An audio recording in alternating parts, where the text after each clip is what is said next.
बिस्मिल्लाहिर्रहमानिर्रहीम अस्सलातु वस्सलामु अलैका या सिद्दी या रसूलुल्लाह अस्सलातु वस्सलामु अलैका या सिद्दी या हबीबल्लाह व अला आलिका व सहाबिका या खातमुन नबिय्यीन।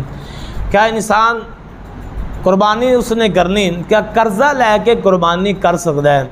ऐसा इंसान जो सब हसीयत है, मालिक निसाब है, ताकत रखता है, लेकिन कुर्बानी के दिन आ गए, इधर उनकी रकम जो मौजूद है वो ख़त्म होगी, पैसा उनके को ख़त्म हो गया, पैसा जेबां के अंदर नहीं है, पैसा घर के अंदर नहीं है, और है मालिक निसाब और चीज़ा उनके कोल मौजूद ने, उनका कारोबार मौजूद है, उनके कोल जानवर मौजूद ने, उनके को प्लाट मौजूद है और उनके को कारोबार मौजूद है, लेकिन वक्ती तौर पर उनके को माली पैसे नहीं ने।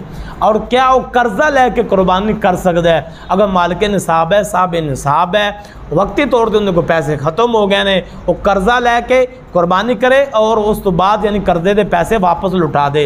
यानी कर्जा लेके भी इंसान कुर्बानी कर सकता है। वो बंदा जो मालिक निसाब है, साहब निसाब है, वो कर्जा लेके भी कुर्बानी कर सकता है। या कोई चीज़ फरोख्त कर दे तो कुर्बानी का जानवर लैके सिबा करे, या कर्जा लैके यानी कुर्बानी करे उस तो बाद यानी लुटा दे।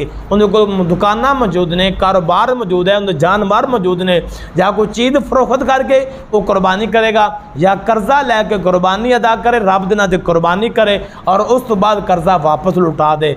यानी मालिक निसाब है, साहब हैसियत है, ताकत रखता है, वक्ती तौर पर पैसे नहीं ने तो कर्जा लैके भी वो कुर्बानी करेगा, उन्हें तो कुर्बानी वाजिब है। और कर्जा लैके कुर्बानी करे, फिर उस तो बाद करते थे पैसे वापस लुटा दिए। अल्लाह ताला अमल करन दी तौफीक अता फरमाए।